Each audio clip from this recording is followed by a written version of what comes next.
Yugoslavia. The name itself might bring up these iconic images, right? Walter defending Sarajevo, maybe Tito. But that unified nation, it fractured dramatically, gave rise to a whole bunch of new states. Okay, let's try and unpack this. Today, we're really doing a deep dive into the core reasons, the factors behind Yugoslavia's dissolution. And what's really interesting, I think, is the angle we're taking. We're not just looking at it through the usual Western lens. Our exploration today, it draws on some pretty unique insights from a Chinese perspective based on actual firsthand observations before, during, and after the collapse. Exactly. Yeah, we get to look at this discussion featuring Zhang Weiwei. He's a director of the China Institute at Fudan University, and Pan Guang, a senior researcher at Shanghai Academy of Social Sciences, also a UN Alliance of Civilizations ambassador. Their direct experiences, that's what gives this such invaluable depth, I feel. Oh, absolutely. Their personal encounters are key. Zhang Weiwei visited back in 1986, which was only 6 years after Tito died, and then he went back 2 decades later. So you get this incredible before and after snapshot. Right. Pan Guang, he provides that crucial, wider geopolitical context, especially around, ethnic and religious conflict in these kinds of situations. So for you, our listener, the mission today is pretty clear. Let's try to grasp the fundamental missteps, the things that led to Yugoslavia unraveling.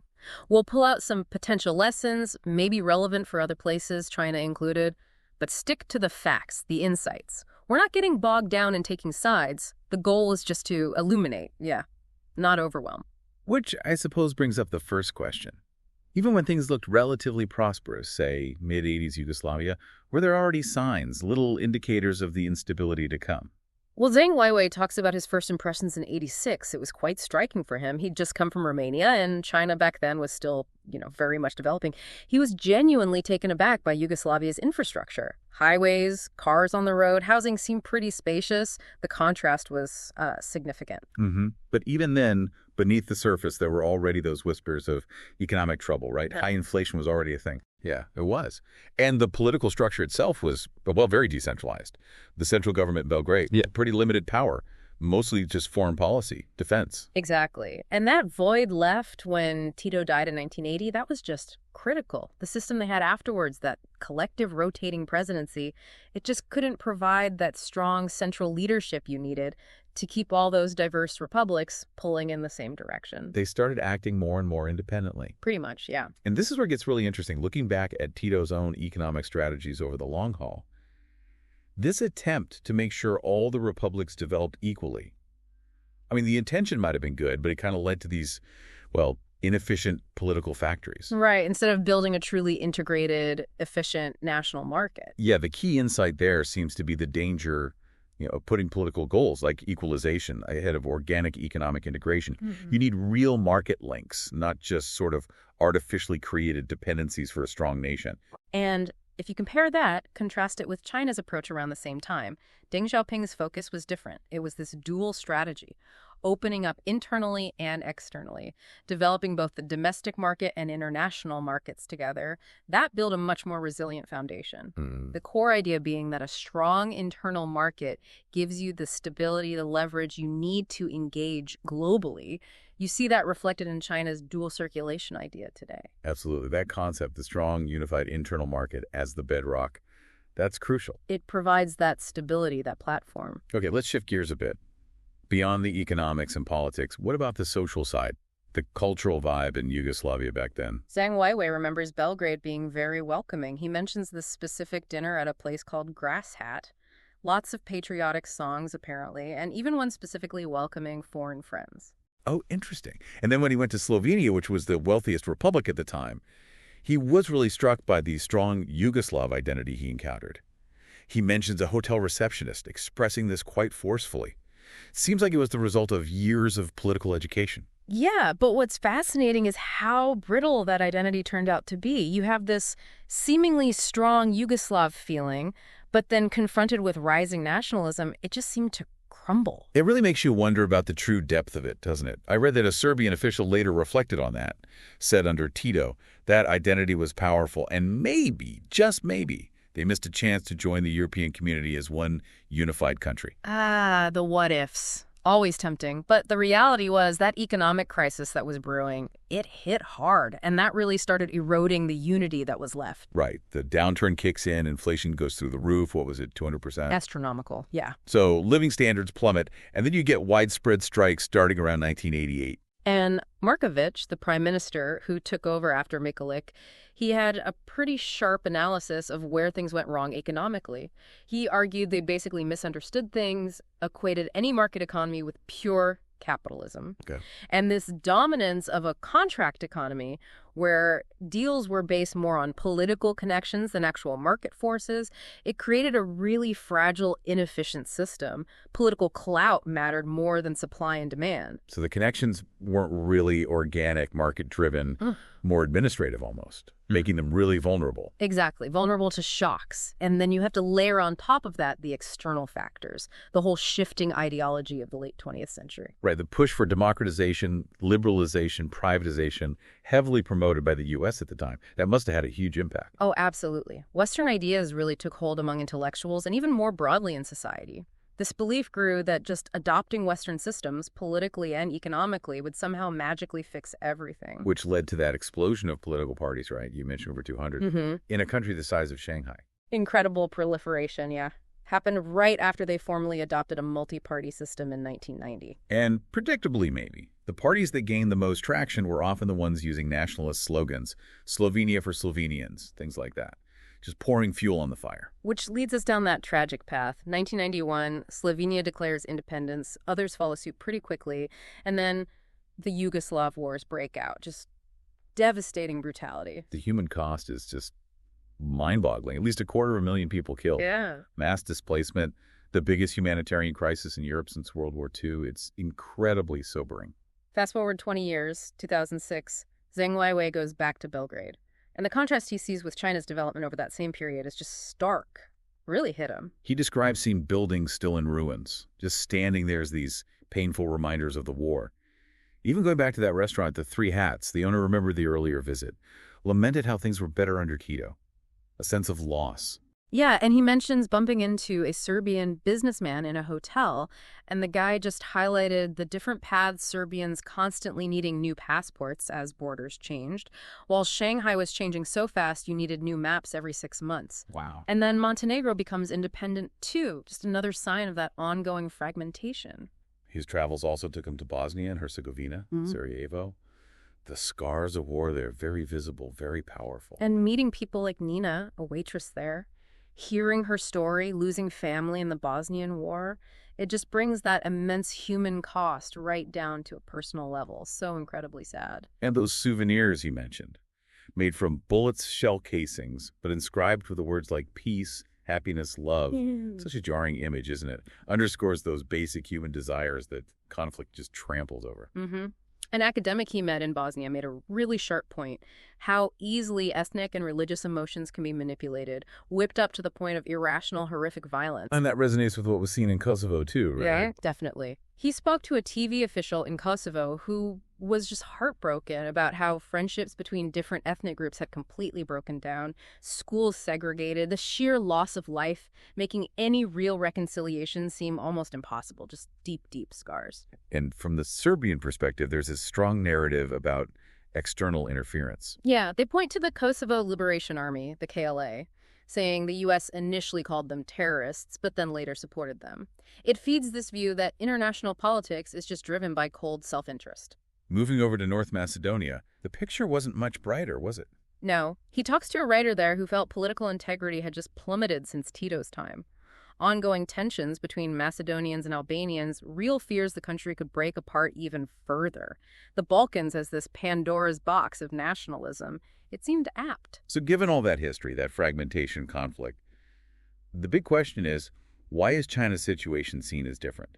More stable, potentially. Well, Zheng Weiwei points first to the will of the Chinese people. He emphasizes this strong, deeply rooted desire to maintain national unity. That's seen as fundamental. Okay. And then there's China's economic strength today. You can't ignore that. World's largest economy by purchasing power parity, meaning what people's money can actually buy. Right. That, plus the experience of managing the pandemic relatively effectively compared to some others, it builds a certain confidence in their own system. And the idea of learning from others' mistakes, like Yugoslavia, seems really important too. Using that history to try and ensure a smoother path for China's own development. Absolutely. Which brings us nicely to Pan Guang's broader view. He connects it to the resurgence of ethnic and religious conflicts globally after the Cold War ended. That bipolar order collapsed. Right. It wasn't just Yugoslavia falling apart. The Soviet Union broke into 15 countries. Even Czechoslovakia split, though peacefully. And Pan Guang draws this historical line, connecting the Balkan conflicts back to Marx's idea of the Eastern question. You know, the Ottoman Empire disintegrating, European powers scrambling for influence. He sees the Balkans as part of this bigger civilizational fault line. A fault line. What does that mean exactly? Think of it as zones where major civilizations like Western Christianity, Orthodox Christianity, Islam meet and intersect. These zones often become areas of tension. He sees this line stretching basically from Xinjiang all the way to North Africa. Which naturally makes you think of Huntington's Clash of Civilizations theory. It does. Though Pan Guang is careful to clarify, Huntington wasn't necessarily predicting constant war. His main point was the importance of understanding these deep civilizational differences. Okay. So the emphasis should be on dialogue, on mutual learning between these different civilizations, not inevitable conflict. Going back to culture and identity for a moment, Zhang Weiwei mentioned something interesting from his '86 trip. He didn't see many distinctively Yugoslav cultural symbols in official buildings. Maybe a hint of an underlying lack of self-confidence. That's possible. And Pan Guang adds that Yugoslavia was actually a pretty young country, only formed in 1918, so the foundations might have been less stable than people thought. Then, after Tito died, the different federal units got more and more autonomy. That fueled nationalism, and when they abandoned the socialist ideology, that took away a major unifying force, however imperfect it was. And the role of external powers comes up again. Germany recognizing Slovenia and Croatia so quickly. Some argue that just poured gasoline on the fire. Yeah, potentially. Given historical ties and spheres of influence, there's also this view that some in the West, well, they kind of wanted Yugoslavia gone. People cite Churchill calling it the last Bolshevik fortress, or the U.S. wanting to remove a perceived thorn, maybe even applying color revolution tactics. It's complex. There's that story of the Yugoslav friend, reflecting later, saying they just didn't think through the consequences of adopting Western models wholesale. Right, and the anecdote about the scholar at Brookings in '88. Initially all for Westernization, then later deeply regretting the loss of unity, the rise of ethnic hatred. It's quite poignant. Looking internally again, those economic decisions under Tito, not being based on market principles, that created real inefficiencies, regional imbalances. Definitely. And those imbalances fed the centrifugal forces pulling things apart, the central government losing its grip on authority, on finances. That was critical. It sounds a bit like China's own experience with fiscal decentralization before the big tax reforms. Shows the importance of a strong center, maybe. That's certainly one interpretation. Strong central government, clear guiding ideology, these are seen as key lessons. In fact, Chinese experts visiting Yugoslavia in the '80s apparently noted how the Communist Party's role seemed to be weakening, even at the factory level. So ultimately, maybe the core issue was political, with economics being a secondary driver or at least an accelerant. And there wasn't really a mechanism for self-correction. Why not? Partly that lack of consistent central leadership, the rotating presidencies didn't help. And maybe, just maybe, Tito himself was a bit too confident that Yugoslav unity would just hold, despite all the underlying issues. Okay, let's turn to some of the audience questions that the experts addressed. There was one about whether Chinese civilization could offer new values to the world today. Yeah, the response touched on a few things. Its sort of fundamentally secular nature, the history of different beliefs coexisting, maybe even tolerance, and that separation of religion and politics, suggesting these might be valuable perspectives globally. And another question was about China's potential role in the Balkans now. Could things like the Belt and Road Initiative or engagement with the EU actually help promote peace there? Well, the EU-China investment deal doesn't directly affect most former Yugoslav republics much, apart from Slovenia and Croatia, who are EU members.